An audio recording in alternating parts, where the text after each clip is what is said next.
लगातार तीसरी ट्रेन की घटना सामने आई। प्रयागराज से भिवनी के लिए रवाना हुई कालिंदी एक्सप्रेस ट्रेन जब कानपुर के शिवराजपुर के रेलवे ट्रैक के पास पहुंची तो ट्रैक पर एक एलपीजी गैस सिलेंडर रेल की पटरी से बिल्कुल बीच में रखा हुआ था। फिर ट्रेन पलटने की साजिश रची गई है, जिसका सबूत भी अब सामने आया है। उत्तर प्रदेश के कानपुर का ये वीडियो है, जहां एक बड़ा ट्रेन हादसा टल गया। दरअसल प्रयागराज से भिवानी के लिए रवाना हुई कालिंदी एक्सप्रेस ट्रेन के साथ ये घटना हुई।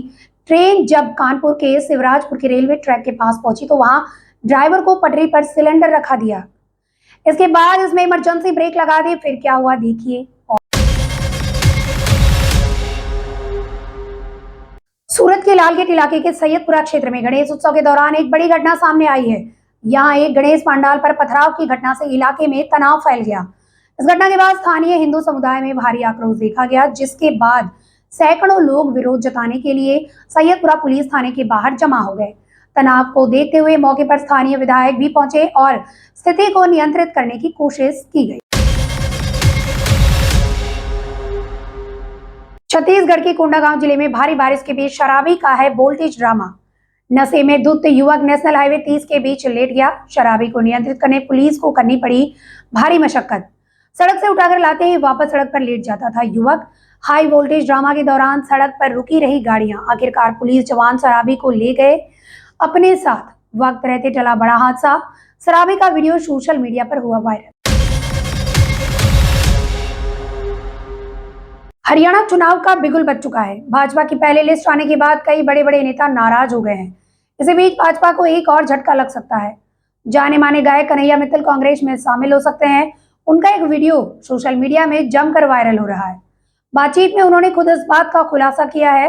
उन्होंने कहा है कि वो कांग्रेस में जाने का मन बना चुके हैं। हालांकि इस दौरान राम मंदिर का जिक्र करते हुए उन्होंने पीएम मोदी की जमकर तारीफ की और कहा कि डंके की चोट पर कहते हैं कि ऐसा पीएम देश को नहीं मिल सकता। सुनिए उन्होंने क्या कहा। कोलकाता के आरजी कर में हुए रेप कांड का मामला थमता हुआ नहीं दिख रहा है। पिछले दिनों कोलकाता की सड़कों पर हाथ रिक्शा चालकों ने गले में पोस्टर लटकाकर मार्च निकाला और बंगाल सरकार से इस मामले में जल्द से जल्द न्याय की मांग की।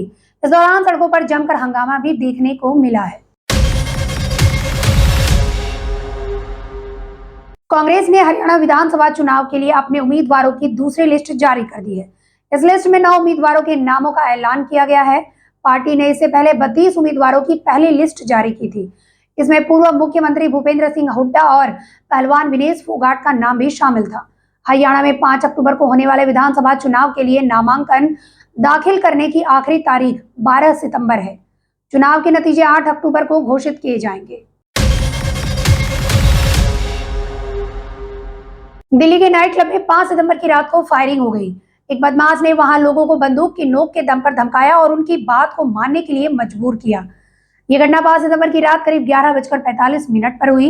बताया जा रहा है कि कुछ बदमाश सीमापुरी के एक नाइट क्लब में रात को आए। लगभग 4 बदमाश नाइट क्लब के अंदर घुसे और उनका एक साथी बाहर रुका और वो बंदूक के दम पर क्लब के बाउंसरों को धमकाने लगा। इसके कुछ ही मिनट के बाद इस बाउंसरों ने क्लब के बाहर फायरिंग शुरू कर। भारत की लोकसभा में विपक्षी नेता और कांग्रेस सांसद राहुल गांधी अमेरिका के 3 दिवसीय यात्रा पर गए हैं। एक कार्यक्रम में बोलते हुए उन्होंने आरएसएस पर हमला बोला। उन्होंने कहा, आरएसएस का मानना है कि भारत एक विचार है। हमारा मानना है कि भारत बहुत सारे विचारों से मिलकर बना है। हमारा मानना है कि हर किसी को सपने देखने की इजाजत मिले, बिना किसी की परवाह के, बिना उसका धर्म रंग देखे, बिना मौके मिले। चुनाव में भारत के लाखों लोगों को साफ तौर से पता चला कि प्रधानमंत्री संविधान पर हमला कर रहे थे। मैं जो बातें कर रहा हूं वह संविधान में है। राज्यों का संघ, भाषा का सम्मान, धर्म का सम्मान। इसके अलावा टेक्सास यूनिवर्सिटी में एक कार्यक्रम में उन्होंने बेरोजगारी, शिक्षा और टेक्नोलॉजी के मुद्दों पर बात की। उन्होंने कहा कि पश्चिम और भारत दोनों ही नौकरियों के संकट का सामना कर रहे हैं। उन्होंने बेरोजगारी से निपटने के लिए भारत को अपना उत्पादन बढ़ाने की वकालत की। इस दौरान उन्होंने चीन और वियतनाम का नाम। मणिपुर में जारी हिंसा के बीच राज्य सरकार ने बड़ा कदम उठाया। मणिपुर के आईजी इंटेलिजेंस के कबीर ने शनिवार को बताया कि एक मजबूत एंटी ड्रोन सिस्टम तैनात किया गया है। उन्होंने कहा कि पुलिस कर्मियों के नए हथियार खरीदे जा रहे हैं। सीनियर पुलिस अफसर ग्राउंड पर उतारे गए हैं। आर्मी के हेलीकॉप्टर के जरिए हवाई पेट्रोलिंग जारी है। संवेदनशील इलाकों में सुरक्षा कर्मियों तैनात हैं। जम्मू कश्मीर के रामबन में एक जनसभा को संबोधित करते हुए भारत के रक्षा मंत्री राजनाथ सिंह ने कहा कि जो जम्मू कश्मीर पहले टेररिज्म स्पॉट के तौर पर पूरे देश में जाना जाता था, आज वह टूरिज्म का हॉटस्पॉट बन चुका है। 3.5 दशक के बाद पहली बार श्रीनगर में ताजिया निकलने लगा। राजधानी लखनऊ के सरोजनी नगर थाना क्षेत्र के ट्रांसपोर्ट नगर में एक 3 मंजिला बिल्डिंग ढह गई। घायलों को लोक बंधु अस्पताल में भर्ती कराया गया है, जिनसे मिलने के लिए सीएम योगी और डिप्टी सीएम ब्रजेश पाठक पहुंचे। राजस्थान के अलवर में एक बड़ी घटना सामने आ रही है, जहां बदमाशों ने एक होटल में बंदूक के दम पर दहशत फैला दी।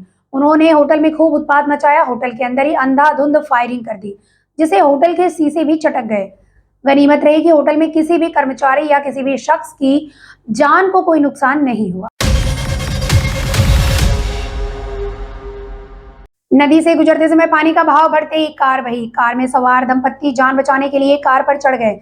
स्थानीय लोग और फायर ब्रिगेड बचाने का प्रयास कर रहे हैं।